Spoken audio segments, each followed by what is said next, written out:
Thank you so much for joining me on Scamp Stories, Helen. It's great to see you. Just to start, it'd be really good if you could just give me a little bit of an intro into you and your speaking and what sort of brought you to this point on your speaking journey. Hi, I'm Helen Gibson, and I'm an international business entrepreneur.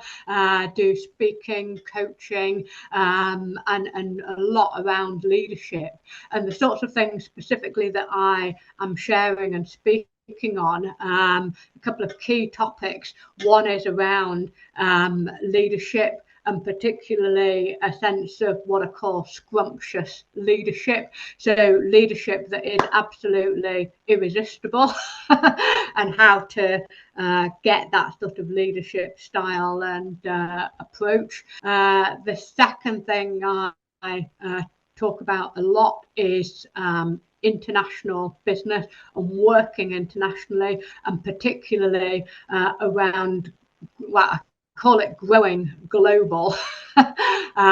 So using an international way of working in order to grow your business, and how to get into more countries and to work internationally to grow the business. Another thing that I talk about a lot is the idea of personal resilience, and particularly self-encouragement, and that's something I'm actually writing a book on at the moment. So really sort of practical things that can equip you and help you to navigate life's porridge and encourage yourself through those really difficult times. And finally, and it probably goes without saying, but talking about particularly female entrepreneurship, women in business, and really making the most of what we can do as women in terms of those arenas. Can you tell me a little bit about your experience of being a woman and a senior female leader in business? Yes, I can, and I think it's interesting, isn't it, to pick up immediately on being a female, being a woman, rather than just a business leader. Or so yeah, I think that in its own right is fascinating, and yeah, I think there are. Again, so many sort of ideas and images and stereotypes around what that might look like. But when we look at women that are in business or entrepreneurs, or as you say, leading in all sorts of different capacities, they do it brilliantly.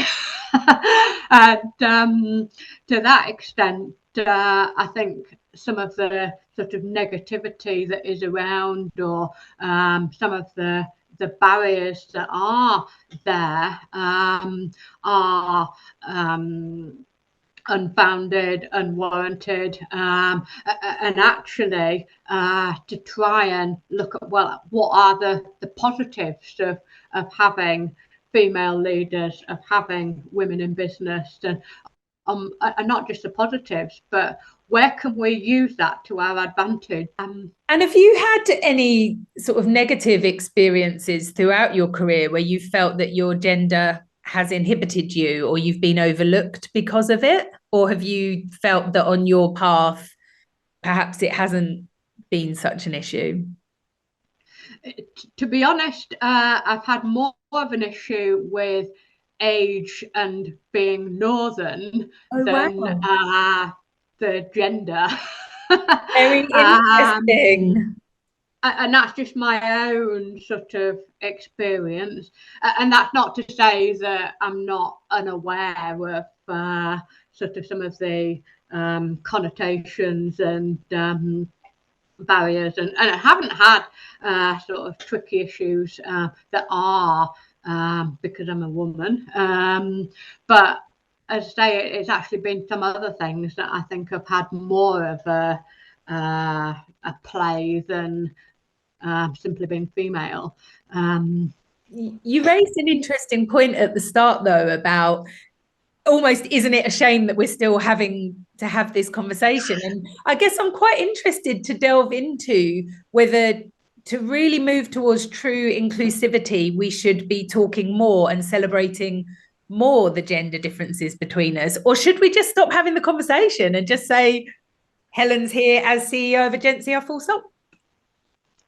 Yeah, and I think you can argue it both ways, can't you? And yeah, I mean, I think that appreciation of diversity and being as inclusive as you possibly can, and recognizing difference and capitalizing on that for the benefit of the greater good is absolutely to be identified, celebrated, and unused. But equally, as you say, ultimately, I think it also comes right down to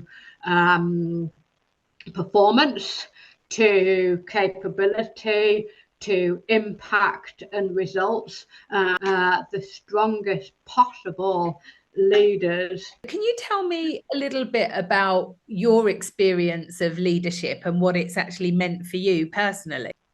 I mean, one thing I would say is that leadership isn't just about leading an organisation. I very much feel that leadership is something that each and every one of us do in one form or another. So there are always opportunities for us to take the lead in life, whether that is, as I say, in a sort of work capacity or whether it's in a personal capacity. Somebody once said to me, a guy called Robin Lockhart, people don't care what you know until they know that you care about them. And I've always quite liked that as a concept and a driver, because you might be a leading expert in something really fancy and very high tech or whatever. You might be super successful in terms of one particular area, but actually most people want to know that you care about them before they're interested in what you might have to say to them.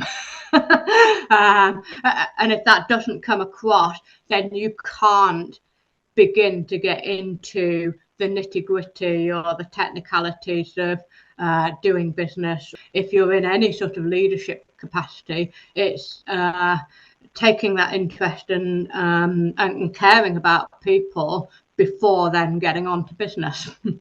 I think you raise a really interesting point, and I think there's always been this traditional idea that the leaders are at the top and the workers are below them. And I think we've all become incredibly disconnected from our own ability to understand what leadership is within us. And I think that there is a tide that is turning within business now, where business is trying to encourage individual leadership and entrepreneurship. And I don't know if that's something that you've come across. Yeah, and I think, I mean, I'm doing all sorts of things from mentoring. I'm a mentor for the Women in Business program that Cherie Blair has, the Cherie Blair Foundation, for example. And I've got a couple of roles with the Department for Business and Trade in terms of encouraging exporting and helping navigate and negotiate the free trade agreements and that sort of thing. I'm on the board of a couple of organisations, universities and businesses. And I think in all of those, and that's a huge variety of different things. Some of it is public sector, some of it is academic, some of it is business. And across the board, there is that desire and appetite and need for good leadership, but also to be increasingly entrepreneurial and adaptable and able to respond and transform within the environments that we're operating in, which I think are always challenging environments. But some of the things that we've seen over the last few years are hugely challenging. And in order to be able to respond to that, adapt and be agile and continue to lead through what are often great times of uncertainty or potentially crisis or really sort of tough situation for people personally. What is it that's going to get you through and encourage not only yourself but other people that you're working with, either in your organization or other partners, clients, and the wider society at large? And what do you think the term entrepreneur is one that's misunderstood? Good question.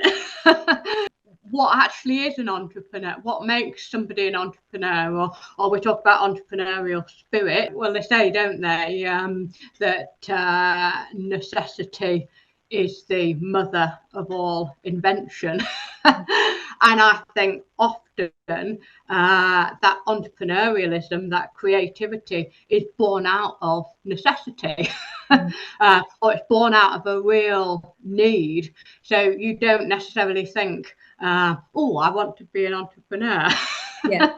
But actually you start out on a path because you realize that something doesn't exist that you really need. So you need to invent it and provide it. It's an interesting sort of space and one to sort of keep exploring, really. And I love that link that you've made between sort of necessity and breaking the stereotypes of being an entrepreneur. Because if you look at your company, Agencia, like you wouldn't necessarily put social justice, big public sector contracts. You don't necessarily align those with an entrepreneurial spirit. But actually, what your company has done so brilliantly is exactly that. It's identified the need and sort of grown in that space.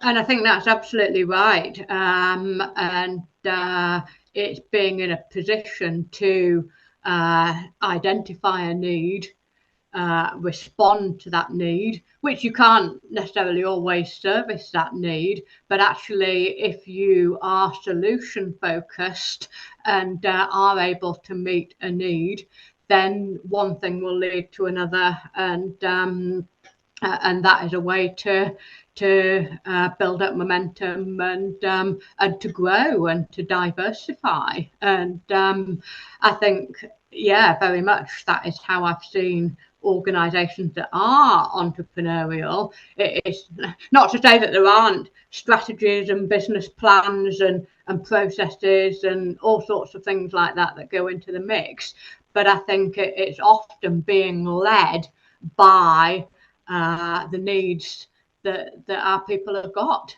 and being able to respond. And do you think sometimes you can fall into a pitfall where you lose focus on the need and what you're there for and become too caught up in what it means to be in business, to be an entrepreneur, to be running the mothership? And I think, one of the things I've thought about sort of recently is around focus and sort of having that laser focus and being really clear about actually, particularly for me personally, where my strengths are, where I can make a difference. We only have so many hours in the day, so much energy. There are so many good causes, so much need, so many opportunities, and life is short. And the resources that we have available to us are limited, and therefore being really clear about the why of what we're actually doing, and why is it that we get out of bed in the morning, why is it that we put a lot of time and effort and energy and hard work into certain things, and that's got to be really focused in terms of where we can best help. For people that are running their own business who might not necessarily identify as natural entrepreneurs, Have you got any advice for people tend to be quite results driven to stay focused in business? So for, I guess what I'm trying to ask is, sometimes all the work that you're putting in now, you might not see the results for 2, 3, 4 years time. And how do you sort of stay focused when you're not necessarily in a ticket off a list sort of, oh, we've sold 300 units today? Like, if your business doesn't quite work like that. Process of writing a book at the moment, which is about well, it's called Porridge and Goosebumps. Love that. And it's not a children's story or a cookbook or anything like that, but it's about encouraging encouraging yourself, so that's self-encouragement, but also encouraging others through what can be very porridgey seasons in life and business, where you really are just feeling like you're wading through porridge. It's really thick, it's painful, it's sticky. And yet, on the other hand, the goosebumps bit is actually when you're so moved by and moved in a really profound way that actually things are absolutely worth it. And you do get those goosebump moments where you literally feel it, the excitement and the those sort of standout moments and experiences and times where you think, yes.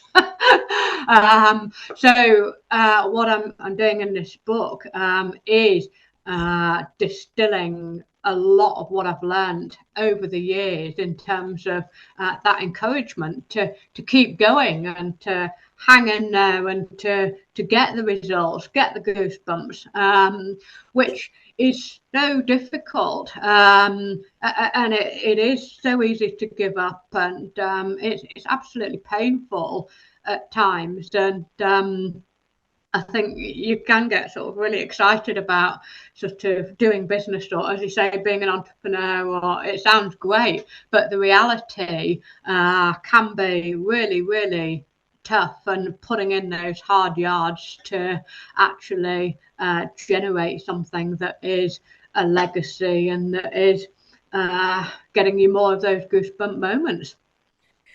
And it's safe to say that the last sort of 8 to 10 years have been some of the most turbulent that we've seen globally in recent times. So, how do you, as a leader, navigate your business through turbulent times? What difference? How do you need to operate differently?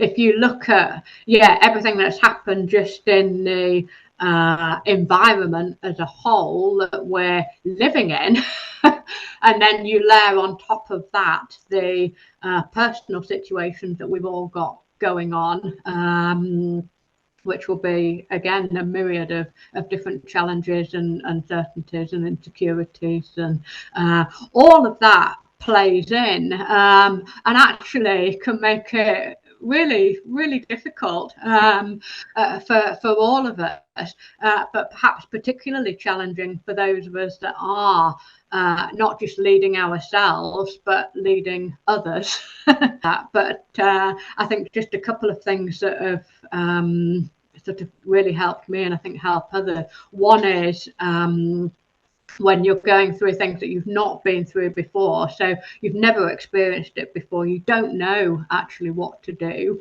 then use your values to navigate and chart a way forward, because it's new, you're breaking new ground, you don't know what you're doing, but you do know what your values are, and therefore use those to steer you in the right sort of direction when it is uncharted territory and the way forward isn't clear. I think the other thing that I'm really strong on is the need for support, and I call that or frame that in terms of cheerleaders and anchors. And we all need cheerleaders in our lives, and we all need anchors in our lives. And sometimes they can be the same people, or it might be a couple of different people. Some are really sort of championing you on and cheering for you and rooting for you, and you've got that sort of support. Others are the anchors that are absolutely solid, really stable, firm foundations, and whatever it is that you've got in your kit bag for that personal resilience and navigating that. I think there's that phrase, isn't there? You've got to become comfortable with being uncomfortable. But if you're continuously uncomfortable, you've got to service yourself to be able to keep getting through that porridge. Yeah, I would say, yeah, the values in terms of a navigation guide, and the cheerleaders and anchors as a support mechanism. What is it that you love about being a motivational speaker?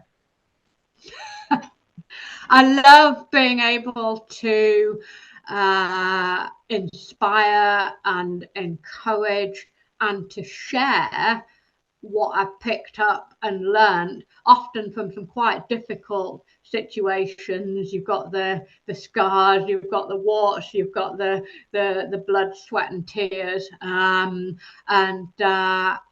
love being in a position to actually help people and say, okay, this is possible. Have you thought about this? Here are some of the top tips and things that I've used that have really worked and made a difference, and that you can use too, and a few shortcuts to getting there. So yeah, that's what I really love.